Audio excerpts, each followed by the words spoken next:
Hi student, हमारा आज का जो टॉपिक है वो है डेवलपमेंट ऑफ चिक।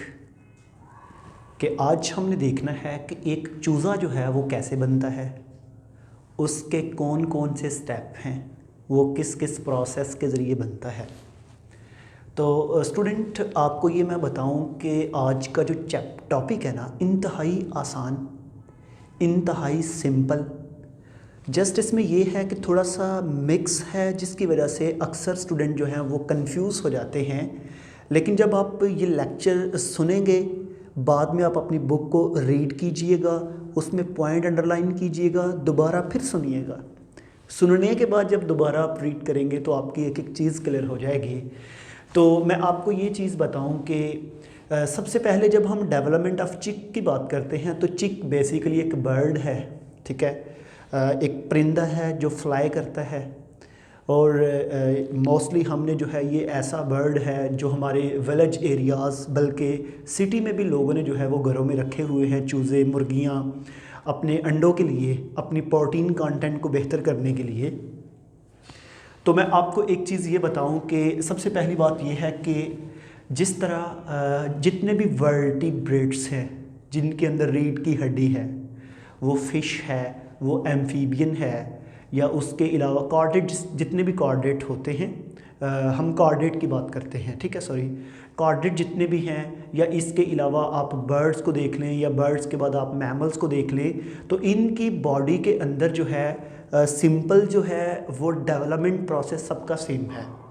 इनमें बेसिक स्कीम जो है डिवीजन्स की, बेसिक स्कीम जो है डेवलपमेंट की, वो सब में सेम है। इनके अंदर आर्गन फॉर्मेशन जो है वो बुनियादी है। जितने भी वर्टिब्रेट हैं उन तमाम में ये फंडामेंटल प्रोसेस जो है वो एक जैसे हैं। जिस तरह के मोरोला, ब्लास्टोला, गैस्ट्रोला एंड न्यूरोला, ये जितने भी स्टेप होते हैं ये तमाम वर्टिब्रेट में एक जैसे होते हैं। ज़रा थोड़ी सी डिफरेंस की वजह से जो है वो, मतलब कि ये बर्ड्स की हो गई, ये जो है मैमल्स की हो गई, बेसिक इनकी डिवीजन एक जैसी है। तो इसलिए हम इन डिवीजन्स को वन बाय वन डिस्कस करेंगे। लेकिन स्टूडेंट, मैं आपको एक चीज़ बता दूं कि यहाँ पे आपको ये चीज़ क्लियर होनी चाहिए कि लिविंग ऑर्गेनिज्म जो होते हैं जिनमें टू टाइप के गैमेट्स बनते हैं, एग और स्पर्म। जब ये एग और स्पर्म आपस में फ्यूज़ करते हैं तो उनके फ्यूज़ करने से बनता है जाइगोट। ये एक ऐसा पॉइंट है जो आपको 10 क्लास से क्लियर होता है कि एग और स्पर्म हैप्लॉइड होते हैं, जब वो मिलते हैं तो उनसे डाईप्लॉइड जाइगोट बनता है, 2n नंबर ऑफ क्रोमोसोम। तो स्टूडेंट, आपको ये भी बता दूं कि चिक के केस में जो हैन जो हैं, जो मेल है वो अपने स्पर्म फीमेल की बॉडी के अंदर लोड करता है। जब वो मेल अपने स्पर्म फीमेल की बॉडी के अंदर लोड करेगा तो वो स्पर्म जाके फीमेल के सिस्टम के अंदर जाके जो एग है उसके साथ फ्यूज़ करेंगे और फर्टिलाइजेशन हो जाएगी। इसका मतलब फिर ये हो गया कि इनकी बॉडी के अंदर जो फर्टिलाइजेशन है ना वो इंटरनल होती है। लेकिन स्टूडेंट, इंटरनल फर्टिलाइजेशन के बाद वो जो हमारे पास जाइगोट है वो ओविडक्ट से, जिसको हम फैलोपियन ट्यूब भी कहते हैं फीमेल के केस में, ह्यूमन के केस में हम पढ़ाएंगे रिप्रोडक्शन वाले चैप्टर में, जो है उस जो हमारे पास ओविडक्ट से आता है यूट्रस के अंदर वो एग, अब उस एग के बाहर वाली साइड पे ना शेल ग्लैंड्स जो है वो बनते हैं। अब यहाँ पे क्वेश्चन क्रिएट होता है कि वो जो शेल ग्लैंड्स है जो कैल्शियम का बना होता है उसका बेसिक मकसद क्या होता है।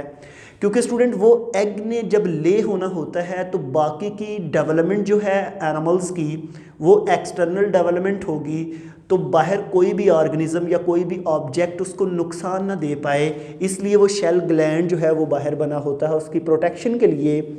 और अक्सर आपका कभी एक्सपीरियंस हुआ होगा कि कुछ जो मुर्गियां होती हैं जिनकी फीड कंटेंट अच्छा नहीं होता, जिनकी बॉडी में कैल्शियम की कमी होती है, उनके अंडे जो होते हैं उनके बाहर कैल्शियम का खोल नहीं होता, उनकी बाहर कैल्शियम का वो जो लेयर है वो मौजूद नहीं होती, वो सिंपल अंदर से ना ऐसे लिक्विड सा अंडा होता है जो वो ले कर देती हैं, ठीक है। मीन के बाहर ना सिर्फ जेली सी होती है वाइट कलर की, वो हार्ड नहीं होता। तो ऐसे स्टूडेंट, मैं आपको ये बताऊं कि यहाँ पे एक थोड़ा सा मैं आपके साथ बताऊं कि जब जो है आपकी फर्टिलाइजेशन के बाद एग जो है ले करने तक का पूरा टाइम जो होता है ये तकरीबन 12 टू 24 आवर्स जो है, या 20 टू 24 आवर्स के दरमियान जो है वो एक मुर्गी जो है वो अंडा देती है। अब अगला क्वेश्चन ये है कि जब वो अंडा एग ले कर देती है, जब वो एग ले होता है, जब वो अंडा जो है फर्टिलाइजेशन के बाद जो है वो बॉडी से उसके बाहर आ जाता है, तो बाद में उसकी हैचिंग होनी है। हैचिंग क्या होता है कि उस अंडे से बच्चा निकलना है। अब यहाँ पे ना बड़ा इंटरेस्टिंग सा पॉइंट है। पॉइंट ये है कि स्टूडेंट जब हम ना वो अंडा जो है उस अंडे को आप एक ख़ास टेम्परेचर देंगे, आप उसकी इंक्यूबेशन करेंगे, या तो फिर आप आर्टिफिशियल मशीन इंक्यूबेटर के अंदर रखेंगे, या फिर वो जो है वो बर्ड्स अपने परों के नीचे लेगा, अपनी बॉडी के नीचे उसको जो है हीट देगा, उसको जो है गर्मी देगा। जब वो उसको हीट देगा, वो हीट अंडे को तकरीबन 36 टू 38 डिग्री सेल्सियस डिग्री तक अगर 21 डेज़ तक वो हीट दी जाए तो उसके अंदर से फिर एक बच्चा निकलता है, एक बेबी जो है उससे निकलता है। अब यहाँ पे मैं आपको ये बताऊँ कि आपका भी कभी एक्सपीरियंस हुआ होगा, वो लोग जिन्होंने ये मुर्गियाँ रखी हुई हैं, ये जब हम छोटे थे तो ये हमारी बहुत अच्छी से यादें जुड़ी हुई हैं कि वो हमारे गांव में छोटे छोटे अंडे मुर्गियों के, और फिर हमने वो मुर्गियों के नीचे रखने और फिर रोज़ उसको चेक करना कि क्या बच्चे निकले हैं कि नहीं निकले, मीन के नीचे से उसको थोड़ा सा उठाने की कोशिश करना, नीचे अंडे होने और वो मुर्गी ने हमें काटने की कोशिश करना। तो ऐसे ही फिर क्या हुआ, 21 डेज़ में क्या होता था कि मतलब रोज़ ही जो हम वो 21 डेज़ की तरफ जाना तो रोज़ चेक करना, तो नीचे से कभी आवाज़ें आनी ना, 2-4 छोटी छोटी चूं चूं की आवाज़ें आ रही, तो हमें कंफर्म हो जाना कि हैचिंग स्टार्ट हो गई है। तो इस तरह वो जो है वो निकलते थे उनसे अंडे।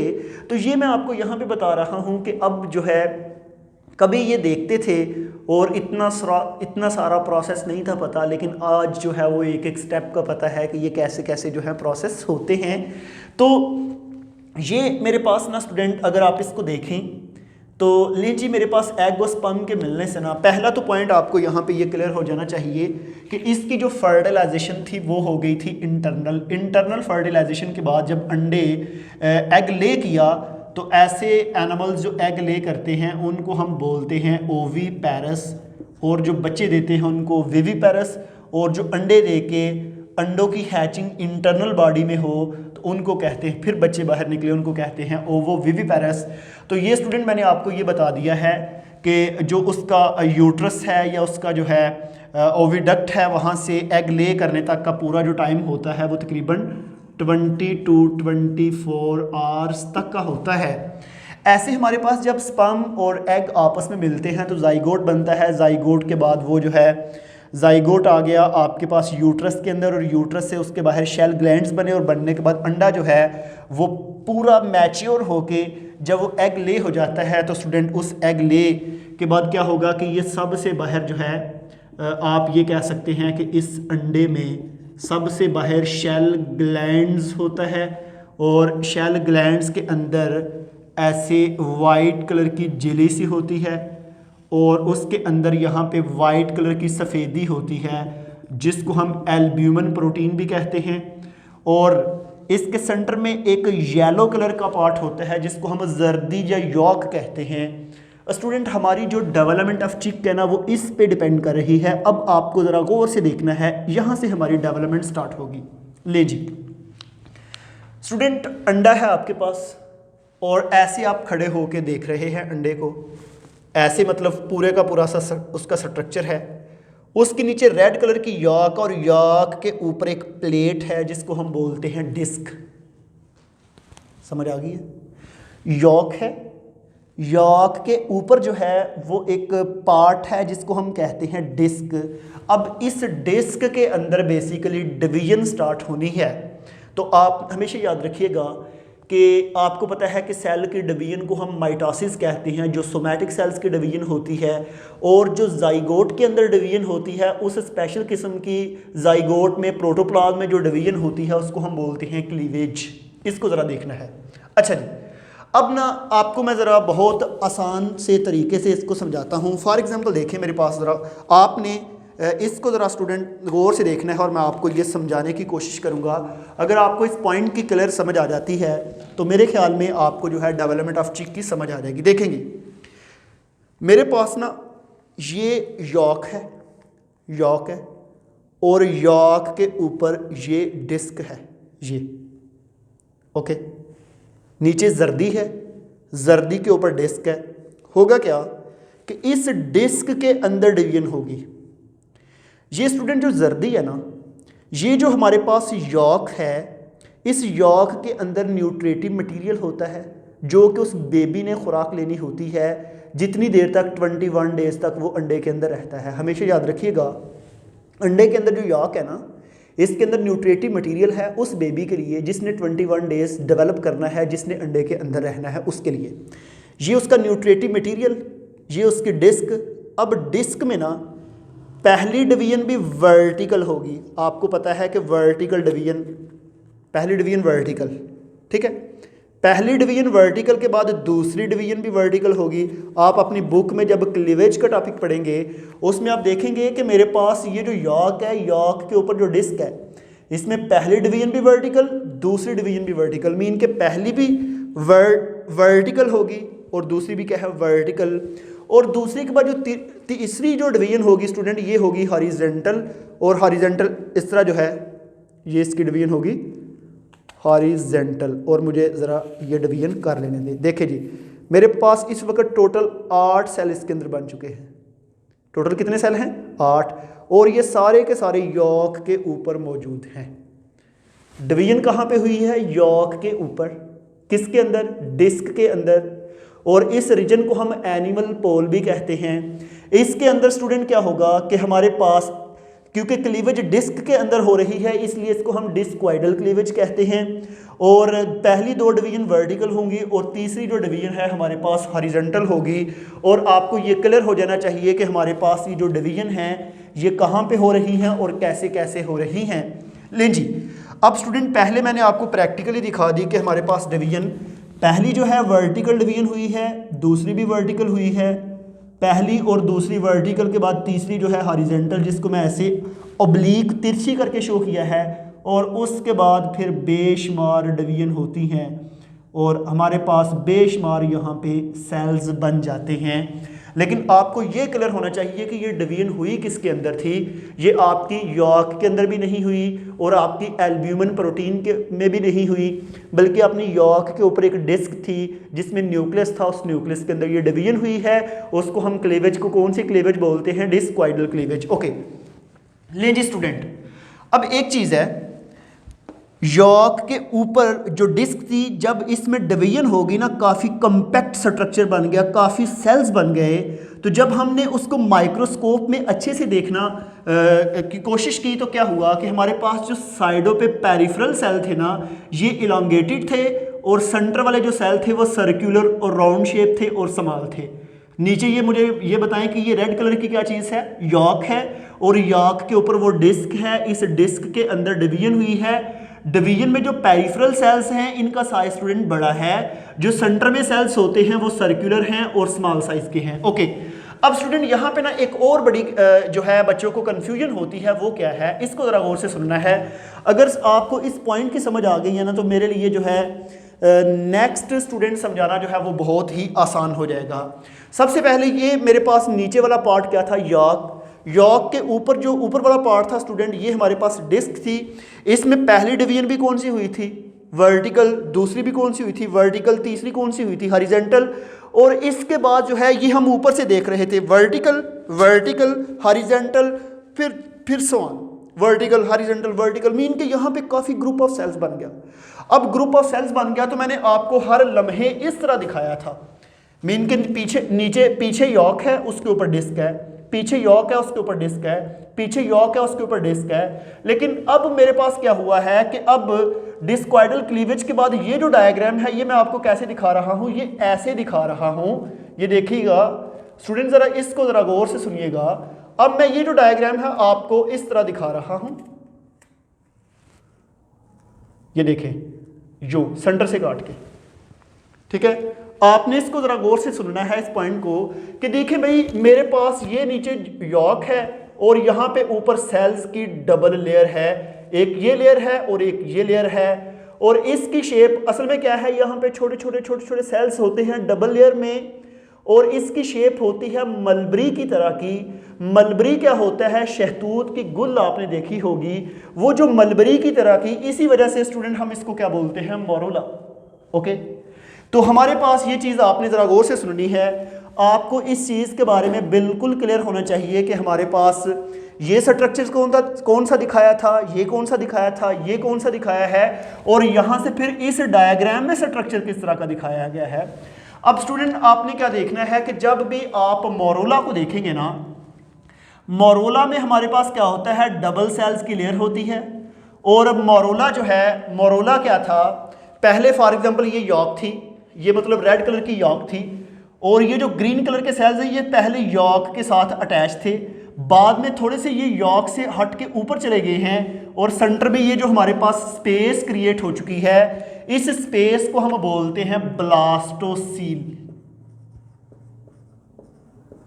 ब्लास्टोसील। और ले जी स्टूडेंट, अब हमारे पास जो है एक चीज़ याद रखिएगा कि इसको हम मोरोला कहते हैं। मोरोला में क्या होगा, मलबरी की शेप की डिस्क हो जाएगी, छोटे छोटे सेल्स होंगे जिस तरह शहतूत की गुल में होते हैं, शहतूत के फ्रूट में होते हैं। अब ये स्पेस में आप तो ब्लास्टोसील कह दिया, लेकिन एंड पे पॉइंट जो है वो अभी भी हमारे पास ग्रीन कलर के सेल्स एंड पे यॉक के साथ अटैच हैं। ये जो एंड पे यॉक के साथ अटैच हैं इसको हम बोलते हैं जोन ऑफ जंक्शन। और जोन ऑफ जंक्शन के बाद ये जो मेरे पास पूरे का पूरा लेयर्स बन जाती है, इस लेयर को हम बोलते हैं ब्लास्टोडर्म्स। अब स्टूडेंट मोरोला जो है, मोरोला के बाद हमारे पास नेक्स्ट स्टेज है जिसको हम बोलते हैं ब्लास्टुला। क्योंकि मोरोला जो है ये बहुत ही शॉर्ट लेयर होती है, बहुत ही शॉर्ट टाइम के लिए होती है, मीन के चंद घंटों के लिए, ठीक है। उसके बाद हमारे पास जो है ब्लास्टुला है। जब भी हम ब्लास्टुला को देखते हैं तो वो क्या है कि मेरे पास ये जो सेल्स की लेयर थी, इसमें क्या हुआ कि तमाम सेल्स ना साइडों पे अरेंज होना शुरू हो गए, और सेंटर से सेल जो हैं जब साइडों पे हो गए तो साइडों पे ज़रा सेल्स मोटे नजर आना स्टार्ट हो गए और सेंटर से ज़रा बारीक। और इसके साथ साथ स्टूडेंट क्या हुआ कि ये यॉक है, इस यॉक से कुछ लिक्विड रिलीज हो गया, और वो जो लिक्विड है ना वो आकर यहाँ पे इकट्ठा हो गया है, उसने एक पूल सा बना लिया है, यहाँ पे पानी सा इकट्ठा हो गया। अब स्टूडेंट आपने क्या देखना है कि मेरे पास ना ये जो ब्लास्टोडर्म है इसके एंड पे ज़रा सेल्स काफ़ी थिक हैं, और इनको हम बोलते हैं एरिया ओपेका। और ये जो सेंटर वाला एरिया है इसको हम बोलते हैं area pellucida. Area opaca and area pellucida ये हमने डिवाइड किया है लाइट की ट्रांसमिशन की बेस पे। क्योंकि स्टूडेंट जब भी हम किसी भी ऑर्गेनिज्म की डेवलपमेंट की स्टडी करते हैं तो हम उससे ना लाइट को पास करते हैं, और लाइट की बेस पे फिर हम इमेज देखते हैं कि कहाँ पे थिक इमेज बन रहा है, कहाँ पे थिन जो है पीछे इमेज बन रहा है। हमारे पास इन एरिया में एरिया ओपेका इसलिए कहा ये गैर शफाफ है, और सेंटर वाले एरिया को एरिया पिलोसिडा इसलिए कहा कि वो नीम शफाफ है। ओके, तो ऐसे ही स्टूडेंट अब हम देखते हैं जब भी ब्लास्टुला को, ब्लास्टुला जो है अब इसमें क्या होगा कि ये जो हमारे पास ब्लास्टुला है ना, इस ब्लास्टुला में यहाँ पे ये सेल्स की लेयर थी, और सेल्स की लेयर में क्या हुआ कि अब डबल लेयर है। अब यहाँ से स्टूडेंट सेल्स की लेयर टूटी, एक लेयर नीचे आ गई और एक लेयर ऊपर चली गई। हमारे पास जो ऊपर वाली लेयर है स्टूडेंट इसको हम बोलते हैं एपीब्लास्ट, और एपीब्लास्ट के बाद जो नीचे वाली लेयर है इसको हम बोलते हैं हाइपोब्लास्ट। और याद रखिएगा कि एपीब्लास्ट एंड हाइपोब्लास्ट दोनों ही लेयर बनती हैं ब्लास्टुला के अंदर, लेकिन आपकी बुक में किस में एक्सप्लेन की गई हैं, गैस्ट्रुला में। हालांकि वो गैस्ट्रुला में नहीं बनती, वो ब्लास्टुला में बनती हैं, जस्ट गैस्ट्रुला में एक्सप्लेन की हैं क्योंकि उसने पीछे वाले कॉन्सेप्ट को आगे समझाने के लिए वो चीज़ को ऐड किया, तो बच्चे यहाँ पे कंफ्यूज होते हैं।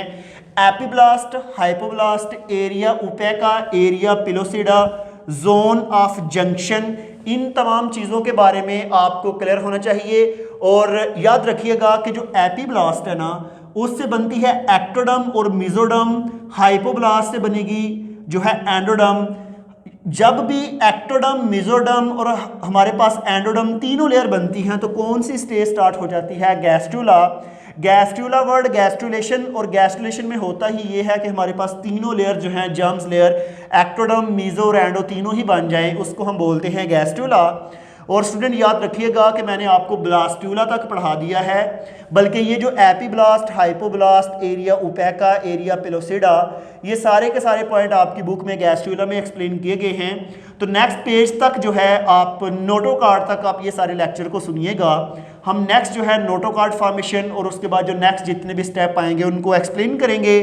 और तकरीबन इसके अंदर जितने भी पॉइंट हैं स्टूडेंट, मैंने आपको बहुत कोशिश की है आपको समझाने की। और अगर आप किसी भी मसला हो गया तो आप कमेंट्स में क्वेश्चन में पूछ सकते हैं। और हम अपने लेक्चर को यहाँ पे वाइंड अप करते हैं। मिलेंगे नेक्स्ट वीडियो में। आज के लिए थैंक यू।